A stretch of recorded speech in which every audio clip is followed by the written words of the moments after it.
Okay, so I think people are joining in now and we see the participants number going up. But since this particular seminar is recorded, I'll start the seminar. First of all, thank you very much for joining the seminar. This is the seminar series by the ITS Institute of Transportation Studies. The theme of the ITS seminar series this semester is smart infrastructure. As you may know, that Dean Sujay Liu of UC Berkeley's College of Engineering has several big initiatives. And one of the theme is in the area of resilient infrastructure for sustainability and equity.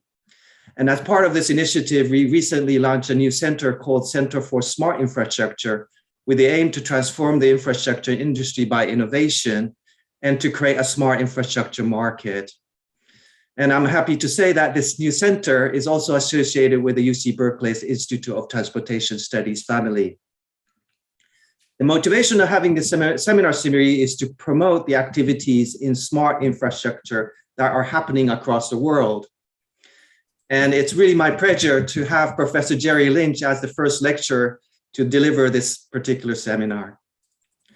Professor Lynch is the Vinik Dean of Engineering of the Pratt School of Engineering at Duke University.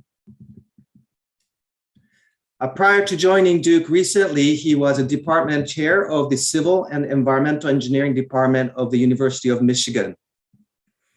As you may know, he's a world-leading expert in the field of advanced sensing and information technologies for the monitoring and control of civil infrastructure systems.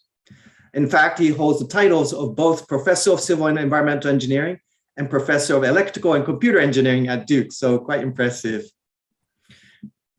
Professor Lynch research and teaching accomplishments have been recognized by many, many awards, including NSF Career Award, Presidential Early Career Award for Scientists and Engineers, American Society of Civil Engineering Leonardo da Vinci Award, and ASCE Huber Award.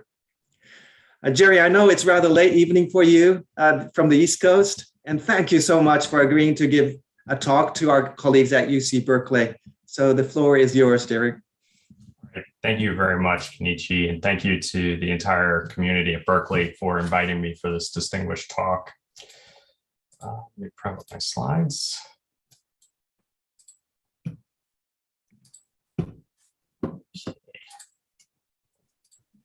Okay, the title of the presentation is Transforming Decisions on the Performance and Health of Structures Using Wireless Telemetry and Cyber Integrations, and specifically focused on some of the lessons I've learned over the years and some of my future outlook for this exciting area. Before delving into the presentation, I wanted to acknowledge the collaborators whose work is part of what I'll be presenting this evening, namely Professor Catherine Flanagan with Carnegie Mellon University, Professor Kinshal Law at Stanford, and Dr. Mohamed Toune, formerly with Thornton and Tomasetti. Let me begin with just motivation. The presentation will primarily focus on my work that's been performed on bridges. And as we all know, bridges are a vital component of our transportation networks. For example, here in the United States, we have over 600,000 bridges that our economy relies on to move both people and goods across obstructions like bodies of water, valleys, among other obstructions. Now, 80% of that inventory of bridges are relatively small bridges with spans less than 100 feet. Certainly, there's significant attention placed on long span bridges, but the majority of our inventory are small span bridges. One of the challenges with this inventory is that it's rapidly aging. For example, the average age for bridges in the United States is approximately 45 years. And with that age comes increasing attention on its condition, as well as increasing challenges on maintaining safety of those structures. Now, safety is the primary responsibility of the bridge owner. For example, the Federal Highway Administration mandates a variety of methods for bridge owners to assess bridge conditions. In recent years, legislation such as MAP 21 is actually placing increasing emphasis not just on assessing conditions, but on making risk-based decisions, really risk-based management of the safety of these structures. Now, the primary tool that's used to ensure safety of these structures is visual inspections, which relies on trained inspectors that have the qualifications to visually inspect the structure for visual cues of deterioration. Once those inspections are done, then post-inspection analyses are performed to assess the capacity of the structure, and based on that assessment, assess the safety of the structure. Now, while these methods are a very important part of how we manage our structures, they have some challenges. Some of the challenges include that inspections are primarily based on access to the surface of the structure, so it's difficult to find damage and deterioration that may exist beneath the surface. And there's degrees of subjectivity that are introduced in the process. Now, structural monitoring and structural health monitoring has emerged as an alternative or a complementary solution to visual inspections. Structural health monitoring implies that we install sensors in the structure and essentially have automated data interrogation methods that can process the data that we collect. There's a variety of algorithmic approaches that are used to assess the health of the structure. Some of them can be physics-based, for example, model updating to find stiffness reductions, or data-driven, which are largely based on looking at the statistics of response and trying to detect anomalies in the behavior of the structure. Now, while structural health monitoring provides an additional capability for assessing the safety and managing the safety of our structures, here too, there are a number of challenges, including that structural health monitoring has proven elusive to generalize and to deploy at scale. And today, there's still a disconnect between the outputs of these structural health monitoring systems and the decisions that structural owners, particularly bridge owners, have to make. And as a result of that disconnect, it's often difficult to articulate what the return on investment of these expensive systems are. Now, in the mid-1990s, there was an innovation that was introduced in the structural monitoring field, which stood to reduce the cost of these monitoring solutions. And that innovation was wireless telemetry. Wireless telemetry emerged from the evolution of solid-state circuits and wireless modulation methods that led to low-cost forms of introducing wireless communications within embedded systems. This essentially led to three major innovations associated with wireless monitoring. First, wireless monitorings allow for more peer-to-peer communication between devices. These devices, because they don't have wires, are lower cost to install. And these devices also had computational capabilities co-located, allowing for more scalable data architectures in how we processed our field data. Now, since those innovations in the mid-1990s, there have been a number of innovations in this field leading to a rapid maturity of wireless monitoring systems for structures.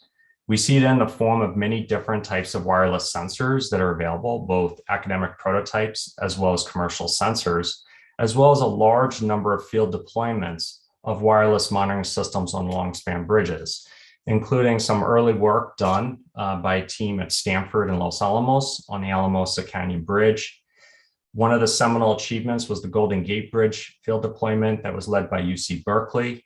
Professor Bill Spencer, as well as collaborators such as Professor Vinik did a long-term deployment on the Jindo Bridge in Korea. And my team had a monitoring system installed for 8 years on the New Carquinez Bridge up in the Bay Area. Now, in addition to the emergence of wireless telemetry, reducing the cost and complexity of monitoring systems, there has also emerged a formal definition of what are often referred to as cyber-physical systems that are highly relevant to civil infrastructure applications. When we talk about cyber-physical systems, we're talking about a synergistic combination of sensing, computing, and actuation. Now, we have always, as a field, as civil engineers, have deployed monitoring systems as well as control systems in our structures. But what differentiates those traditional monitoring control systems is the use of computing systems that are readily available across networks, wired or wireless networks, that give us the ability to essentially process large amounts of data in real time. That has shifted attention away from being solely based on differential equation-based analytics to looking at more data-driven methods, such as machine learning and AI methods, using vast volumes of data that we may collect at high velocity using these cyber-physical systems. Now, cyber-physical systems have been very prevalent within the civil engineering field, and there's many examples. For example, early earthquake warning systems is an early example of cyber-physical systems where you have sensors detecting ground motion, that ground motion being processed on networked computing platforms, and then actuating life-critical systems such as high-speed bullet trains. Another example are intelligent transportation systems in the form of connected and autonomous vehicles. We see it in smart grids, where we're looking at, for example, configuring the operation of systems such as offshore wind turbines to maximize power output, as well as in smart water. We're even seeing the actuation of green infrastructure to alleviate demand on gray infrastructure stormwater systems. Now, in this particular presentation, I'm going to highlight some of my work in cyber-physical systems applied to highway corridors, with a specific emphasis of using the cyber-physical system for asset management of the bridges located along those corridors. So we'll be looking at structural health monitoring of bridges within highway corridors that experience highly correlated load patterns, namely the load derived from the truck traffic that's driving across those bridges. So we've developed a cyber-physical system architecture to capture vehicle loads and to tie information and data associated with vehicle loads to some of the response data we're collecting from our bridges. This is possible through the use of cameras and computer vision methods that allow us to track truckloads within our corridor and then correlate measurements using essentially weigh and motion systems to bridge responses to the same loads. The corridor that we've deployed is located in Southeast Michigan.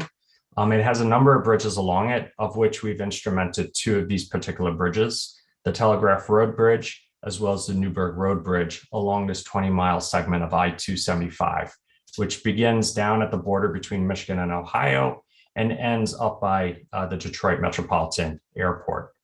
Also along this corridor is a weigh and motion station where we can get a quantitative measure of the loads that the highway vehicles are essentially imposing on the pavements as well as on the bridges.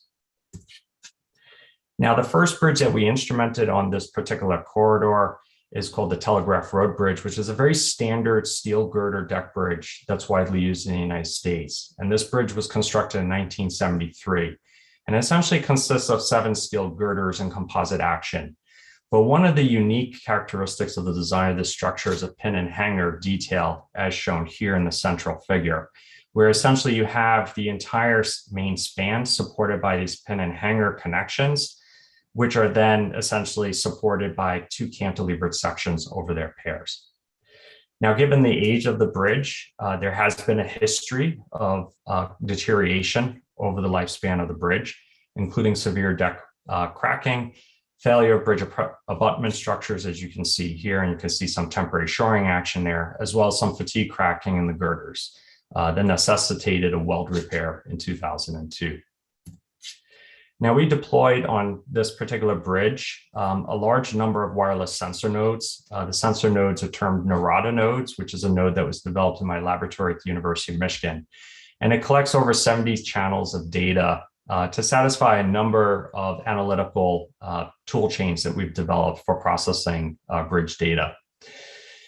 In this particular presentation, I will focus on 2 types of data collected. One is looking at the flexural response through section of the bridge in 6 different locations, and that's collected looking at strain gauges attached to the web, as well as a bridge diagnostic intelliducer jacketed into the concrete deck, giving us a full profile of the flexural strain response of these sections. But in the presentation, I will tend to focus on this one particular detail, which is the hanger plate. And I'll explain in a minute why the hanger plate was of primary interest to the bridge owner for tracking.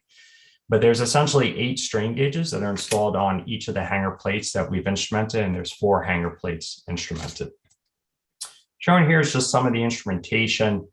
These are wireless sensor nodes that are solar powered. So they have lead acid batteries that are recharged. And then connected to these nodes are both accelerometers and strain gauges. And you can see both the accelerometer example on the left and a strain gauge example on the right. Shown here is the deployed system on the monitoring system. As I stated before, they're solar powered. So you can see some of the solar panels on the southern face of the structure, as well as a large solar panel that's used to power a base station at the bridge that essentially will collect the data and then push the data to some cloud services that we've built around this cyber-physical system. The sensors are magnetically mounted to the steel girders on the structure, so they're relatively easy to install. And then shown here is a close-up view of that base station, which uses essentially cellular communications to move data up to a cloud service suite that we have. The second bridge that we've instrumented is called the Newberg Road Bridge, which is just a few miles away from the Telegraph Road Bridge. Again, it's a almost 50-year-old bridge, so it was built in 1976. It's a simpler structure. It's just a single span. There's no pin hanger connections on this particular structure. And it also is a 7 girder line bridge carrying 3 lanes of traffic. Different than the Telegraph Road Bridge, this bridge is in relatively good condition. So when we look at the data we're collecting, we'll primarily focus on the Telegraph Road Bridge. Again, this is a picture of the instrumentation system. This is a much lighter weight instrumentation payload that's been placed on this particular structure with just a handful of strain gauges, 1 accelerometer, and 1 thermistor. In addition to the 2 bridges, we also have a weigh in motion station located along the corridor. This is roughly 10 miles north of the Newberg Road Bridge, so it's quite a bit away from the 2 bridges that are instrumented. And this particular system is recording not just the vehicle gross weight, but it also counts the number of axles, the axle spacings, and the actual axle weights that are associated with each axle of the vehicle. So it's a very rich set of weight data associated with the trucks that we're seeing within our corridor. There's a number of traffic cameras located along the corridor, which you can see here, but we deployed our own camera systems along the corridor that consist of essentially a small camera connected to a GPU NVIDIA computer where we're going to do some processing of the imagery we collect. And again, this is solar powered. And we're going to have a deployed camera system at each instrumentation location along the corridor, namely at each bridge, as well as at the weigh in motion station, and then finally 1 at the very southern end of the corridor, which will be used as a trigger.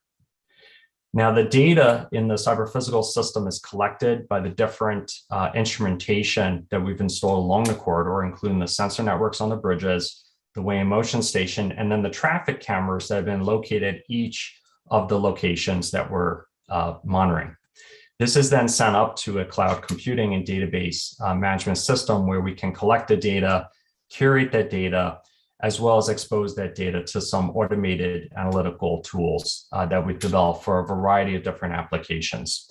And in today's presentation, I'll only highlight 2 of them, one associated with essentially estimating the residual capacity of the system based on data collected, and the second on automating data-driven load ratings for the bridges that have been instrumented.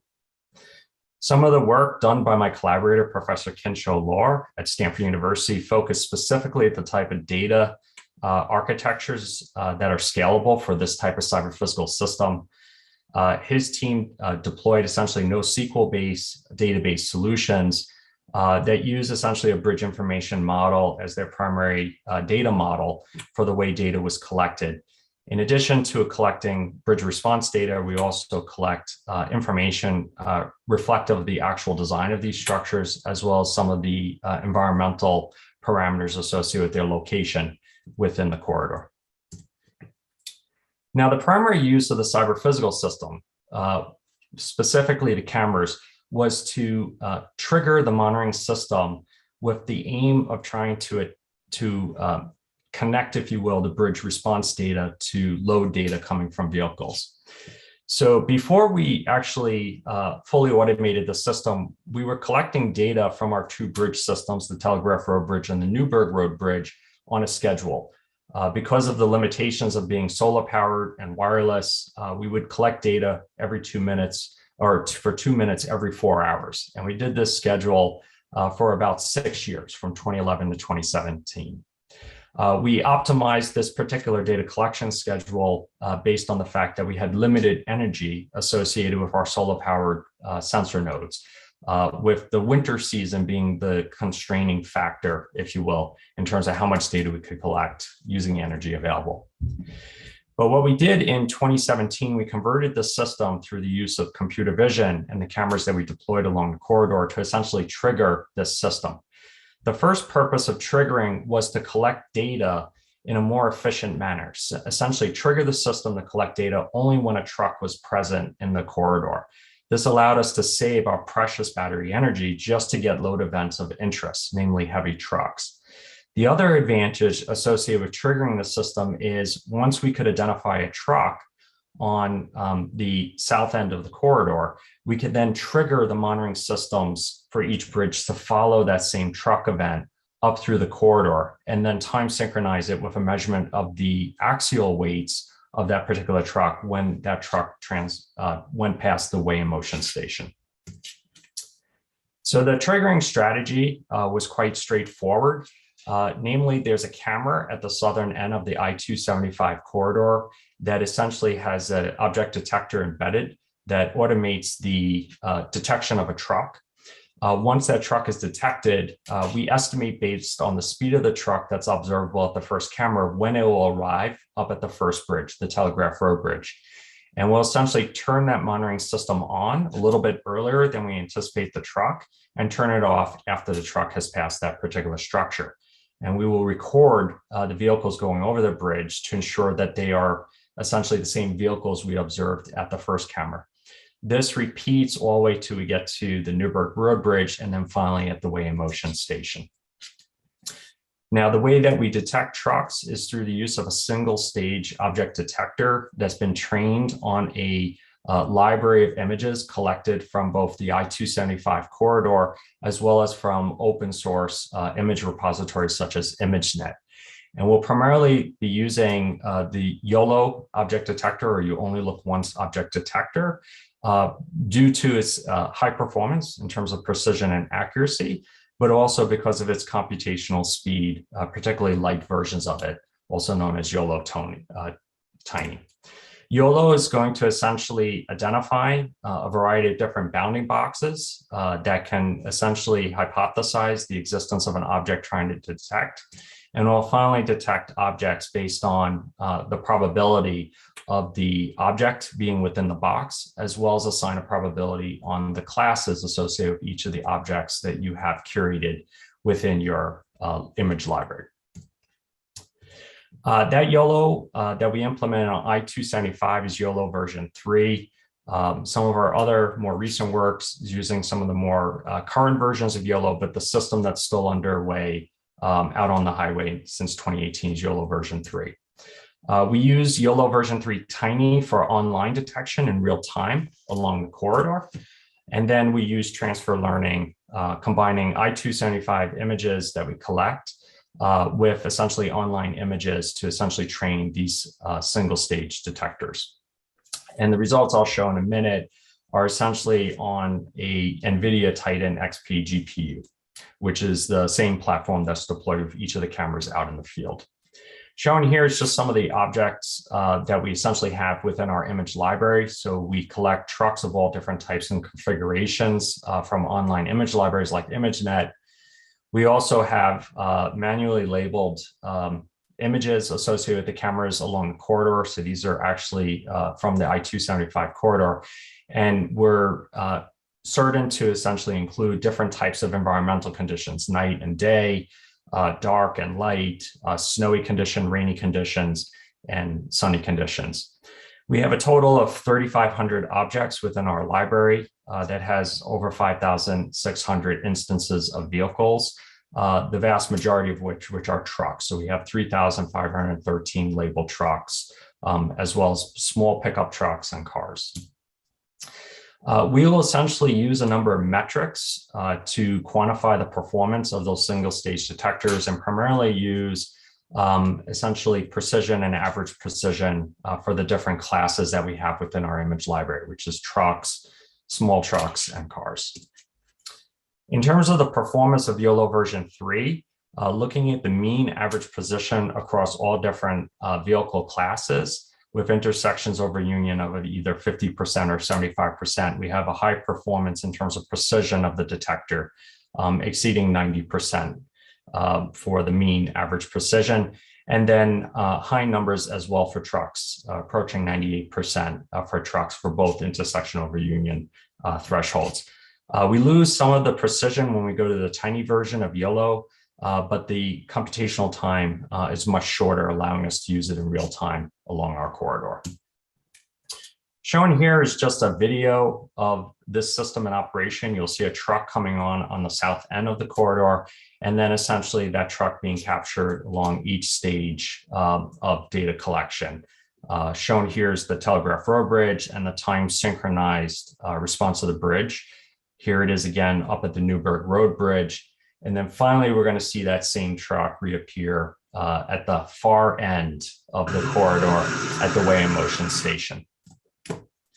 Now, one of the challenges with object detection along a corridor like this isn't really the detection of the truck nor the triggering of the system. It's actually after you've triggered the system and you've collected the images is confirming that the truck you see at one bridge is the same truck you see at the other bridge or the same truck you see up at the weigh in motion station. So we have to perform a stage of re-identification to confirm that the objects we've detected at each of the measurement locations is the same object. And that is essential for tying together the different types of data we're collecting along the corridor. So we're using the Yolo tiny version of the object detector, but we train within a triplet network the ability to identify the same object at different locations. So we train essentially a triplet network using a triplet loss function based on the Yolo version 3 tiny architecture to tell us or to confirm that the truck we see at one location is the same at the other. So at the end of the day, what the cyber physical system architecture does is it provides the triggering capability to efficiently use the resources for each monitoring system on the corridor.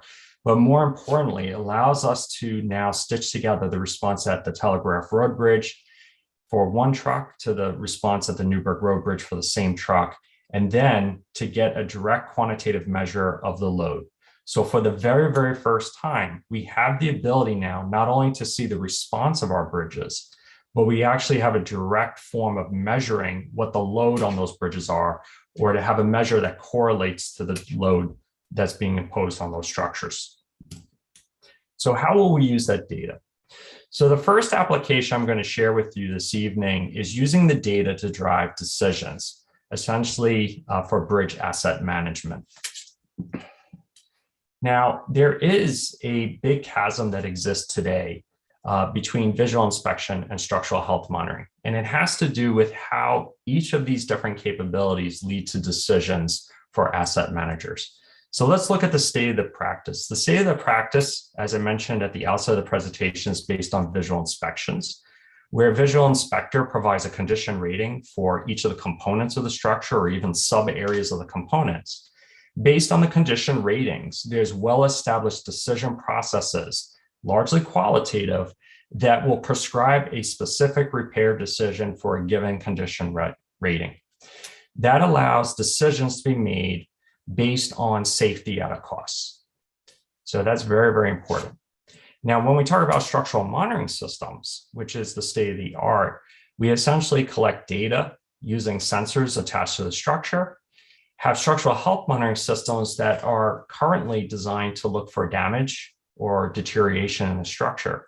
But it's unclear how to take that estimate of damage or deterioration or anomalous behavior and manage safety at a cost.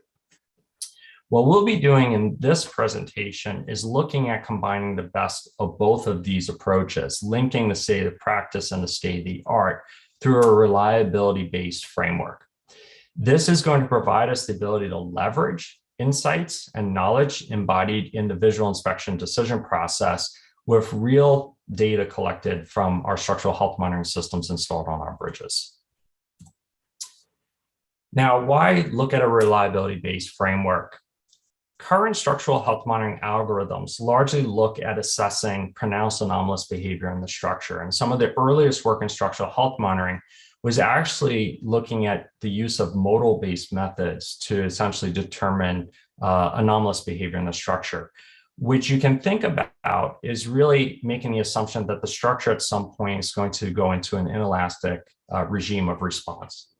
But bridges, we know, are going to likely stay in the elastic ranges for most of their lives. So that approach isn't going to be that fruitful. Really what happens when we have deterioration in the structure, we have deterioration occurring with the structure largely remaining within its elastic behavioral profile. But what deterioration is doing, it's essentially eroding, if you will, the gap between essentially the capacity and the demand of the structure. Now, there's a well-established framework that is the basis of our design codes, which is based on the notion of reliability, which can be thought of as essentially the probabilistic measure of the difference between demand and capacity of the structure. And that's often embodied in the reliability index beta. What we'll be doing is looking at, as deterioration occurring within the elastic regime, essentially having limit states, much like we have a limit state in a design context, but what we'll refer to as lower limit states. They're associated with deterioration creeping into the system, eroding, if you will, the difference between demand and capacity, and using that as the basis of decisions, as well as tying this decision process back to decision processes that are well established based on condition ratings. Now, to highlight the framework that we've developed for the owner of this particular corridor, Michigan DOT, I'm going to highlight on that pin hanger connection on the Telegraph road bridge. One of the challenges with pin hanger connections is that they can experience severe deterioration like suction loss due to corrosion, but yet are very difficult to identify these particular section losses because they sit on the backside of the plate. In addition to section loss, the behavior of these plates is unique in that even though they're designed to have free movement between the pin and the plate, corrosion and long-term deterioration in the interfaces between the pin and the plates will lead to both in-plane and out-of-plane bending, as shown here. So we've instrumented these particular hanger plates to be able to identify not only the axial behavior for which this plate is designed, but also if there exists in-plane and out-of-plane bending. So we'll get a full load profile based on the response measures of strain on these particular plates. So shown here is real data from that particular Telegraph road bridge from the 8 located strain gauges shown here. And you can see here for a typical truckload, the corresponding microstrain that we measure in that particular hanger plate. What you can see here is looking at essentially differences between different forms of strain gauges. So here looking at in-plane strain behavior for which this plate should not have based on assumptions made during the design, but clearly it has it, as well as out-of-plane associated with, again, movement of the girders across that interface for which that pin hanger is transferring load. Now, we're going to use a reliability metric as a metric of performance, much like we would in the design of these hanger plates. And those metrics are largely going to look at the capacity of the structure. And here we're going to use essentially the yield stress or the yield strain as the definition of the limit of performance. And then correspondingly considering the dead load. And the dead load for this structure can be measured. So the strain gauges that are located on the hanger plate detail, one down at the pin and the other at the midsection of the plate, are essentially integral to this limit state function. Whereas some of the things we cannot measure, such as the yield or essentially the dead load, we will make assumptions around the random variable properties of those particular parameters as we calculate this limit state. Shown here is just the distributions that we fit to some of the peak strain data that we've collected. So you can see essentially a histogram of peak strain for H4, which is down at the pin, H3, which is at the midsection, and then differences between H8 and H6, which correspond to the in-plane deformation of that particular plate. We'll fit a generalized extreme value distribution to those particular distributions, which we will then use within this reliability framework. Now, the first limit state is looking at essentially the actual response of that particular plate, and then looking at the yield stress limit or the yield strain limit. We can essentially use the measured response at H4 down at the pin based on the strain data. So that corresponds to the live load due to truckloads. And then for the area associated with the net area section, we can essentially derive that from measurements that we have. So how will we get that? So the gross section, we will assume up at the center of the plate is insensitive to corrosion, largely because corrosion will usually begin at the bottom of the plate. And we can look at differences between the strain measured down at the pin and that measured at the central section. So that relationship is based on essentially the ratio between the strain measured at H3, which is at the center, and the measure of strain down at H4. And we can essentially see corresponding changes in the net section area, if you will, based on corrosion through this ratio between these measured strains. So if we have that and we apply the data that we have and use the generalized extreme value distributions that we have, we convert that so that we can apply first order reliability method or form to extract approximate beta for that particular connection. And you can see for the Telegraph rope bridge, it has a very good safety margin. So beta is around 4.27, which is derived from the measurement data that we've collected from that structure.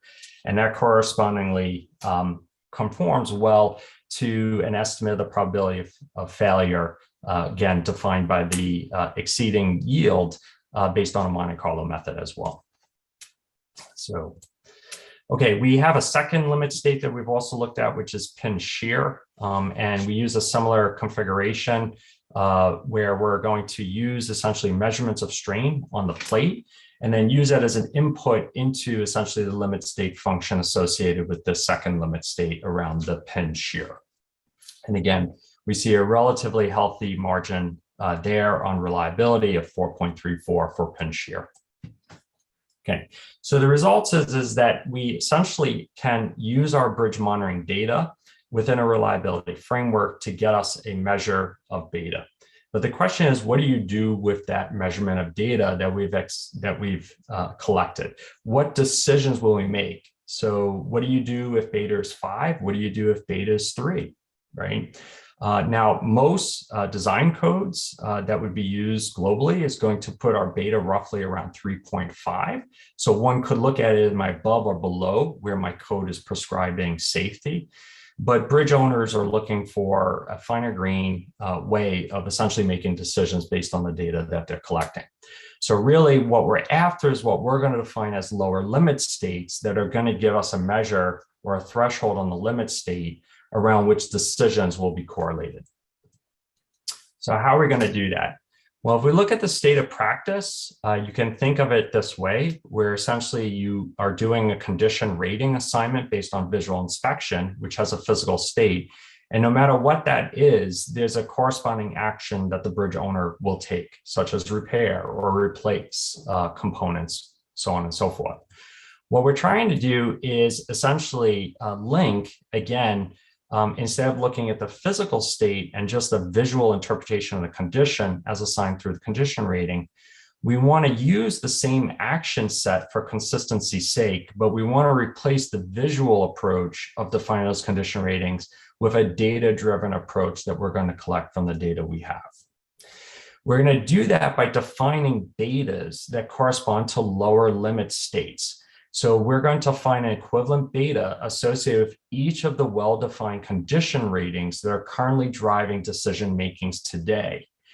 If we can do that and define these lower limit states, then what we can do is use the betas that we can estimate from the response data, bring it into this scale, determine what lower limit state we're exceeding, and then have a prescribable action that's absolutely consistent with the current state of practice that's based on condition ratings. And that's what we're going to do in this particular structure. And that will be driven entirely based on monitoring data that we're collecting off of the structure. Now, the clue to how you do that is actually provided already by the Federal Highway Administration for US-based inspection methods.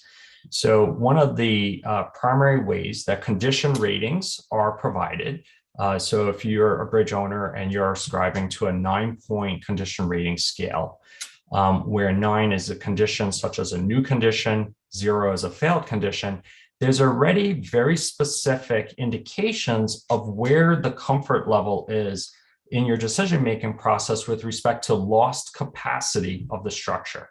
And the way that the current methods prescribe that is through section loss. So for example, if you have an element that has minor section loss, you would give that element a condition rating of 5, which means it's in fair condition. If you have 10% section loss, you would give it a 4. If you have 25% section loss, you would give it a 3. So these are clues as to where the essentially where current decisions are with respect to losing the ability or losing capacity of the system based on section loss. So we're going to use that to essentially define these lower limit states. The way we're going to do it is we have a finite element model of that particular structure component that we're monitoring. And we're going to use the monitoring data we have to define essentially the movement of the boundary conditions of that hanger plate, so we can simulate for the actual measured data that we're collecting in the field, corresponding responses of that hanger plate under hypothesized loss of cross-section. So we're going to look at the cross-section such as 0% section loss, or 10% section loss, or 25% section loss, get a net section strain distribution corresponding to those section loss states, apply those to the limit state functions that we have using the section loss strain that's been simulated to define these lower limit states, beta corresponding condition rating 3, beta corresponding condition rating 4, so on and so forth. And in doing so, providing a scale around which now for the measured beta, we can look at what's the lower limit state that it has gone past. So for example, if I look at just the net section limit state, if I have a reliability index of say 4.91, where does that fall on the derived scale that we have for the reliability index beta as a function of the condition rating based on the previously mentioned framework? So you can see, for example, if I have 4.91, that is up here, that would be a condition rating of 9. So no repair action required. If I use my monitoring data and I get a 4.89, that would give me a condition rating of 6. And that may necessitate some major maintenance. Whereas if I have a 4.8 condition rating of 4, which would be major repair, and if I have a condition rating of 2 based on a beta of 2, that would necessitate replacement. And that's clearly below even the code specified 3.5 on beta for that plate. Okay, just in the time remaining, I'm going to show one more application of the data we've collected, which highlights the power of having bridge monitoring data combined with WIMS data. So it's going to focus primarily on load ratings. Load ratings are used by the owners of bridges to assess another way of assessing capacity and safety of their particular structures. And there's a number of different methods that are available for assessing load rating factors, analytical methods and empirical methods, where analytical methods can either be based on simplifying mechanics-based models such as line girder analyses, or it can be based on more complex type models such as finite element models.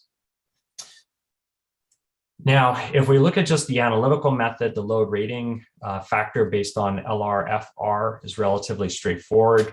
In the numerator of the rating factor, you have capacity with essentially your dead loads being essentially subtracted from that capacity, and then dividing that essentially by your live loads, with a number of different factors associated with each of the demand parameters, such as your dead loads and your live loads, where live load being the net live load based on weightage, if you will, of a vehicle, and then an impact factor or a dynamic load allowance being used for the dynamic components of the load derived from vehicles driving over bridges. Now, for analytical methods, the issue is not really the numerator of the rating factor, it's actually the denominator, which again is the live load plus the impact factor. But when we have bridge monitoring systems, we actually have a direct measure of the live load and the impact factor. Now, what we're doing in our work is essentially using the library, the extensive library of bridge responses and corresponding weigh and motion data for the same truck to essentially have a data-driven approach to this analytical rating factor calculation. And we're going to develop a method that's consistent with established Lrfr methods based on the HL93 design load model. So the method we're proposing, which will be entirely data-driven, will be consistent for methods where you do not have response data and are dependent on simple line girder analyses using the HL93 design load.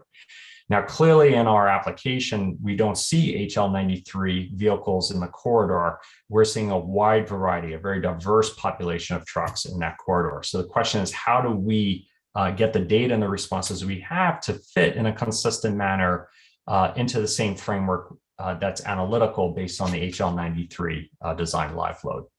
The way we're going to do it is we're going to collect data from the bridges, essentially their dynamic bridge response. From that, based on low pass filtering, get both the static bridge response, which is based on the truck going over in a static fashion, and then taking that off from the total response to essentially derive the dynamic load allowance or the impact component, the dynamic component of the bridge response. We're going to use the static bridge responses to estimate the unit influence line associated with the bridges based on data we've collected, namely the extracted static bridge response, and then use that extracted unit influence line combined with a standard HL93 truck load, combined with the dynamic load allowance that we'll statistically model to get us an estimate of the live load, which then will give us the rating factor. Shown here is an example of how we process the data. This is the strain response for an actual truck. You can see the truck shown here on one of our bridges.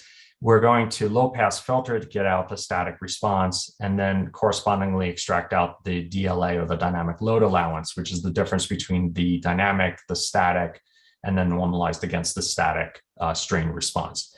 And remember, we'll have a direct measure of the axial loads that are driving this bridge response shown here.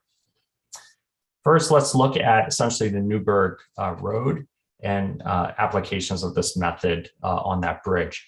We can have a truck in one of three lanes, the slow lane, the middle lane, or the fast lane, and we have three strain sensors on the bottom surface of the girder that sits directly underneath those particular lanes. And what we're plotting here is the vehicle gross rate against the dynamic load allowance that's been taken out of the thousands of trucks that we've seen collected over time on that particular corridor. We then can look at essentially a region of interest, which corresponds to the HL93 truck, combined with a statistical measure on that. So shown here is the 72 kip HL93 plus or minus 15%, and just subsegment that particular data shown here. We can extract in that region of interest the dynamic load factor, which will be essentially the mean plus 3 variance, standard deviations off of that mean, and then compare that. And that's actually compared to the AASHTO DLA of 0.33. So in many of these cases, you can see that DLA is conservative compared to what we may actually see on our particular structures. And in some cases, it's not. But the point being is that the black line here corresponds to the DLA that will apply in the rating factor. Part of the analysis is also extracting essentially a unit influence line from the response data we've collected. We're using some very standard techniques here. One that's largely based on the work by Eugene O'Brien at University College Dublin, which essentially can extract this from data. So you can see here the static strain response for a large population of structures, and then statistically fit that to get a corresponding unit influence line. Once we have that, we can then apply that to our rating factor to get us data-driven rating factors that then can be compared to conventional and finite element model rating factors. So just to conclude, what I introduced in today's presentation is a cyber physical system architecture for end user decision-making. There, computer vision is integral to tracking our truck loads. This system is completely autonomous. We can acquire data with maximum value. So essentially optimize the use of our battery energy to collect response data for loads of interest. And we're essentially automating the calculation of our reliability indices within a lower limit state framework to essentially drive end user decision making. So that's in our mind, a rational way of using data to essentially place data within the context of existing decision frameworks. So that reliability-based decision-making really is based on this notion of lower limit states that allow us to make very rational repair decisions, if you will, based on monitoring data we've collected.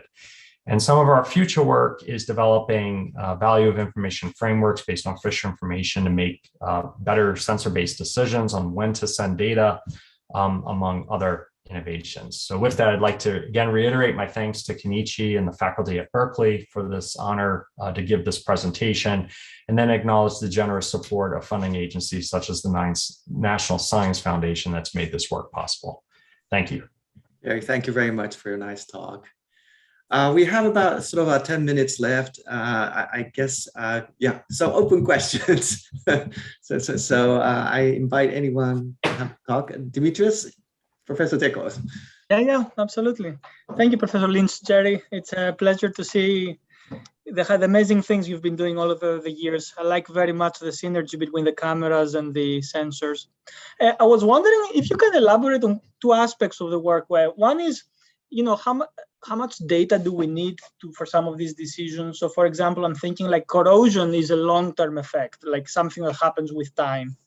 And you have, I assume hundreds of trucks passing every day. Do we need all this information? Is it better to span it out? Because, if it's going to corrode, it's going to go in one direction. And that's one thing, one comment. The second thing is I'm curious about your opinion on how the DOTs are handling this type of information and are able to integrate this type of decision-making in the process. How do you see that coming up? Yeah, so just the first question, the work that I presented here, we were trying to collect as much data as we could, just as academic researchers. Data just inherently has value. So the more we collect, the more fortunate we may be in terms of our discovery process when we go through this data. But in a practical sense, my feeling is that you're going to go beyond even what we were doing here. Here, we were just triggering the system to collect data when we saw trucks. We didn't collect data largely when we had cars, for example, because they're not really loads of interest. Cars, we often say, ride for free. They don't really excite the bridge to high levels. One can go even further and look at larger trucks, for example, not just any truck, but trucks that are very, very large, where you get essentially very nice signals that have high signal to noise ratios, which will give you a high degree of certainty in some of the models that you're developing around the data you've collected. So I do feel that there's room for even more intelligently collecting data here. And you can also think about how does the performance of the structure maybe change under variable environmental conditions. You could also use that as another consideration of how you're sampling these loads in time and space. So quite a bit of work, I think, can be done there, which would be really fascinating and could be very useful to these frameworks. The second question on bridge owners. Today, bridge owners, the reason why they've not really adopted these monitoring systems, particularly for structures like short span bridges, even though they make up 80% of the inventory, almost none of them have monitoring, literally almost none of them have monitoring systems on them because one, these monitoring systems have cost, and it's unclear what kind of return on investment those owners are going to get for these, monitoring systems. So what that means is that in order for the technology to be adopted, it has to have some return on investment for the owner. And that's where I think tying data to existing decision frameworks is a really powerful concept, because for the first time, they can now say, maybe my inspector is very conservative and is prescribing repair and replacement much earlier than I really need to, but they have to do it because they have to go with the visual inspection. For the first time, they may be able to save resources based on a more quantitative measure of essentially the condition of the asset. So I think that's one thing. I think the other is if you start to think about ways that additional opportunity may be coming into the smart infrastructure space. There's a lot of interest, for example, in financing and private investment and public-private partnerships. I think this data will play an increasing role in that context as well, which will provide even greater return on investment for these technologies. That may be what's needed to tilt this to a more widespread adoption than we currently see with public owners that don't have a clear way to justify the expense using their limited budgets today. Great, thank you very much. Yeah. Today we see colleagues from Caltrans, water industry, mud, and the pavement industry. So what you have said today, I think applies to other infrastructure types as well. Any other questions? We have a few more minutes left. Thanks, Demetrius. Yeah. Tao? Hi, Professor. Hi, how are you, so Tao? Yeah, good. How are you? Good. So it's great to see use computer vision to recognize, to identify the trucks.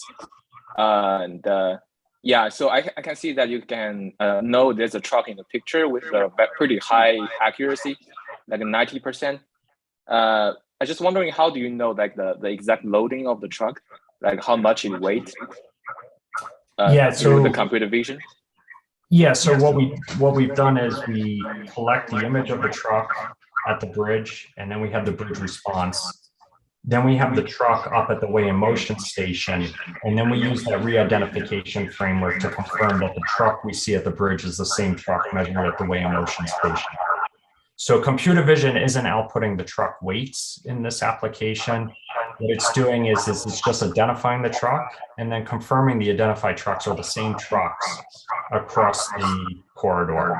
Some of our current work is actually also looking at using the computer vision approach to try to estimate what the truck weight may be. But that's work that we have ongoing right now. And it's not really saying I have an image of a truck and I'll get a weight. I don't think that's a well-posed hypothesis, but rather what we do is we look at a truck at one location, measure the bridge response, and the response of the other bridge at that location. Gotcha. Thank you. Yeah. I think CC, maybe you have to mute. I think we are echoing your microphone. Nanda? Oh yeah, thank you so much for the talk. I'm actually very interested in looking your assessment of like looking at the yield and probability and looking into like how I think yeah. So I'm actually curious about like the. I'm sorry, I can't hear myself. Yeah, I think there's one person. I can't mute, unfortunately. I don't know how to. I think the host should be able to. Yeah, I'm not the host. Yeah. So I see CC Parker's. If you can mute, that would be good. Yeah, maybe Nanda, you try again. Oh yeah, I think it's okay. No, so I was curious about the considerations of like rare events. For example, in California, we have like a lot of earthquakes or probably the effects of like natural disasters, like very rare events. Like, so for example, probably now you know the state of the bridge, that it's probably still okay. But in the future, when there is this sort of rare events gonna come, probably it will not survive. Any thoughts and considerations with respect to that?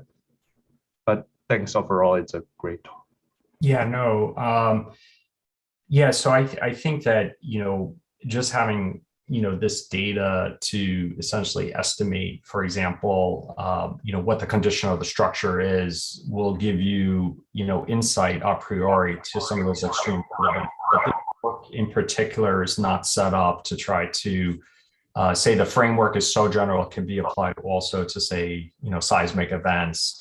I think similar concepts can be applied through a very similar framework, but this work didn't really focus on that. But what it does do, this work, is it does give you some estimate, if you will, to the performance of the structure and the safety margins associated with that. And that could give you insights to, given that residual capacity, if you will, how that structure may behave even under those extreme load scenarios, such as an earthquake. Thank you so much. Yeah. Jerry, thank you very much. I'm going to unshare you. Can you unshare?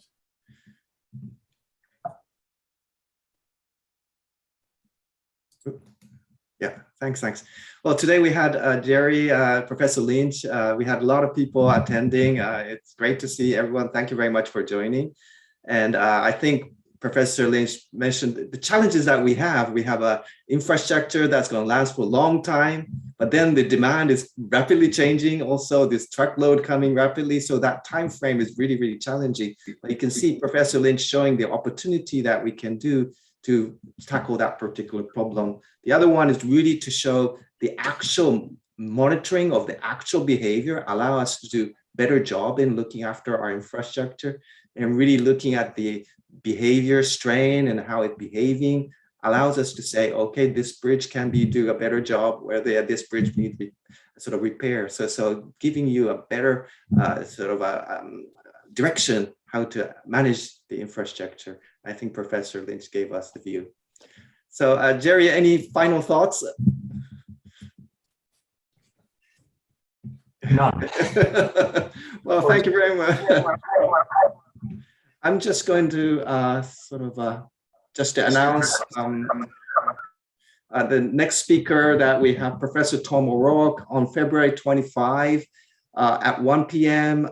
He will be talking about infrastructure resilience and innovation. So it's really similar to what Nanda was asking in terms of resilience and how we innovate in that area. Am I sharing my screen?